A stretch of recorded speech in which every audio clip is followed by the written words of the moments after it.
c'est la grande purge au palais royal saoudien. Depuis samedi soir, une vague sans précédent d'arrestations touche des princes, d'actuels et d'anciens ministres, et même des chefs militaires. Ils sont tous accusés de corruption, et de détournement de deniers publics. Selon des médias saoudiens, 11 princes et 4 ministres actuels, ont été interpellés dans la nuit de samedi à dimanche. 35 anciens ministres sont également concernés par la rafle. Les interpellations ont débuté immédiatement, après l'installation d'un comité de lutte contre la corruption, présidé par le prince héritier Mohammed bin Salman. Ce comité est doté de pouvoirs exceptionnels, dont celui de lancer des mandats d'arrêt, de tracer les fonds, de geler et de dévoiler les comptes bancaires, de bloquer le transfert d'argent en dehors du pays, d'interdire le voyage à l'étranger, et de prendre toutes les décisions qui vont dans le sens de l'intérêt général, et de la protection de l'argent public.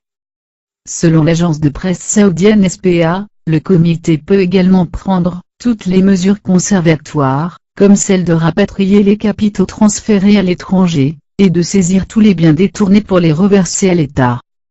Le comité peut faire appel à des équipes d'investigation à tout moment, en leur déléguant ses pouvoirs. À la fin de cette mission, le comité élabore un rapport détaillé à remettre au roi, a-t-il précisé, dans la décision royale. Visiblement, le comité se substitue à la justice, réduite à un rôle d'exécution. Plusieurs hauts responsables ont été démis de leurs fonctions comme Moutab bin Abdallah, ministre de la Garde nationale, remplacé par Khaled Ben Ayyaf, et le maréchal Abdallah al-Sultan, chef des forces navales. Fahd al-Rafili a été nommé à ce poste, alors que Mohamed Twijri succède à Adel al-Faki, au poste de ministre de l'économie et du plan. Le milliardaire, Walid bin Talal, qui a commencé à adopter un ton critique ces derniers mois, sur la conduite des affaires du royaume, et qui est l'un des principaux actionnaires de la chaîne américaine Fox News, d'Apple, et de Citigroup, aurait été également mis aux arrêts, dans la nuit de samedi, dans des conditions encore imprécises. Il en est de même, pour l'ancien ministre de l'économie, Ibrahim Al-Assaf. Les dignitaires religieux ont donné leur aval à la purge royale en estimant que la lutte contre la corruption est aussi importante que le combat contre le terrorisme. Des avions privés auraient été empêchés de décoller des aéroports de Riyad et de Jeddah, dans la nuit de samedi, selon plusieurs sites d'information arabes.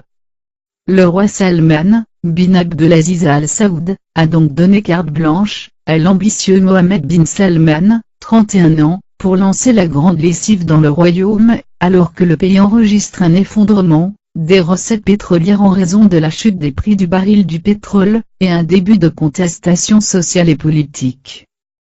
Mohammed bin Salman, qui a écarté son cousin Mohammed bin Nayef du poste de premier responsable de la sécurité, semble préparer à cadence rapide le terrain à sa prise du pouvoir, soutenu par son père, 81 ans, et par Washington.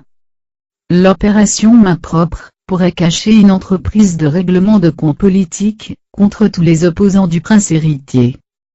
À la fin de l'été, Mohammed bin Salman a ordonné l'arrestation de prédicateurs religieux, et d'intellectuels connus, par leur position hostile, au futur roi d'Arabie Saoudite. Ils ont notamment dénoncé la volonté du prince héritier de privatiser plusieurs firmes publiques et de réduire l'aide de l'État aux plus démunis. Le blocus contre le Qatar, accusé de soutenir le terrorisme, a également été critiqué par les religieux, et les intellectuels mis en prison, parfois dans des endroits tenus secrets. Cette opération a été couverte de silence médiatique.